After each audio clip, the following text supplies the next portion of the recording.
Hi, and welcome to this next video here on St. Thomas Aquinas for Everyone. I'm Dave Palmer, and in this video we are talking about St. Thomas Aquinas' teaching on the topic of marriage, and this is found in the last part of the Summa, the supplement after St. Thomas Aquinas has already died and his scribe Reginald had to finish the Summa.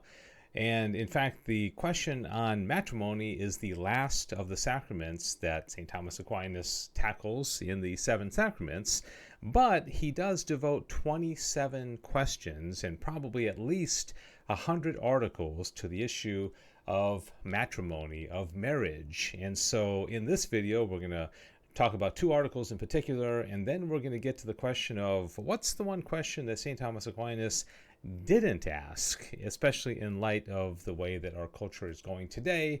And you may know where I'm going with this, but if not, stay tuned. I think you'll find it interesting. So this is about marriage, and of course, marriage and the sacrament of marriage would have been very similar back in the 13th century as it is today, as far as the graces that are received when a couple gets married, and so nothing has changed in that regard, but the culture has changed. Of course, it's a very different culture now than I think what St. Thomas Aquinas dealt with back in the 13th century.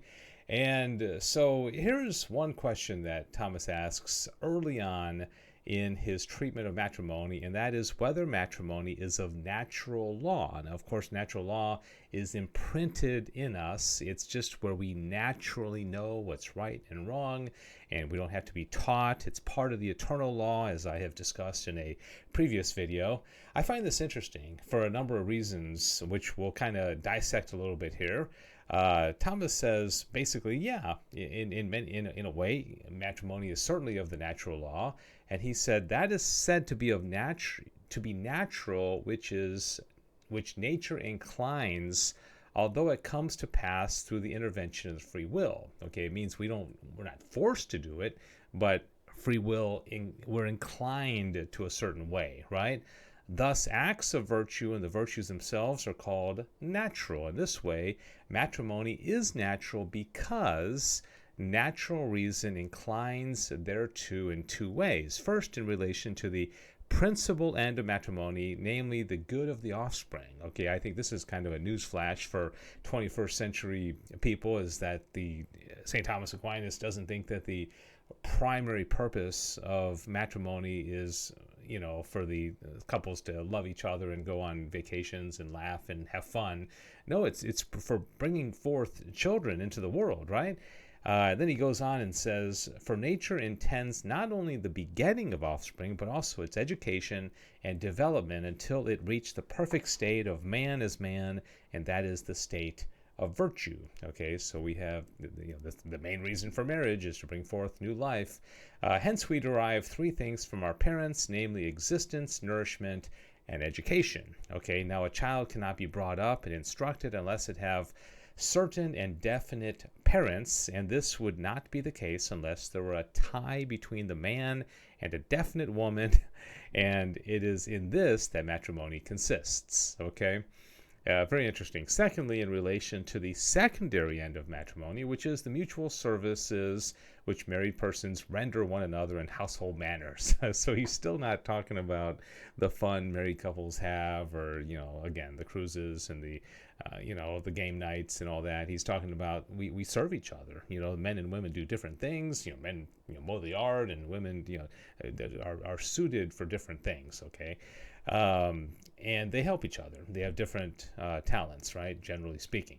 All right, the next one, the last article we're going to talk about specifically is whether the Marriage Act is meritorious. Okay, is there benefit in the Marriage Act, of course, which is talking about sexual intercourse, right, inside of a marriage. Interesting, some of the things that come out of this. Okay, since no act proceeding from a deliberate will is indifferent, as stated in the second book of the Sentences, that would be Peter Lombard, the Marriage Act is always either sinful or meritorious in one who is in a state of grace. Interesting.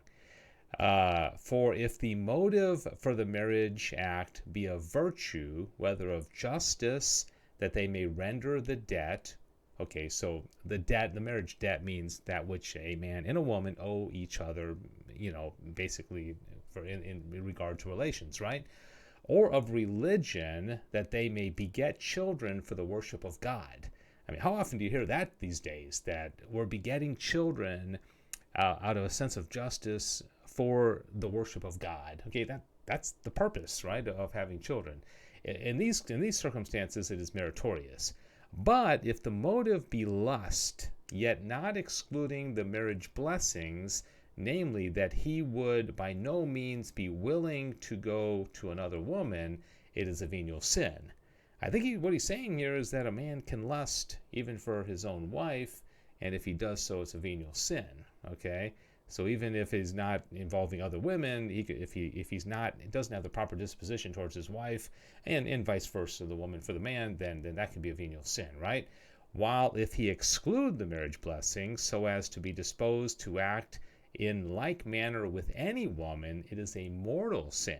Now, notice he didn't say actually doing the act, but he said so as to be disposed to act. That's an interesting distinction there. Just being disposed to act in a way with another woman could be a mortal sin, right?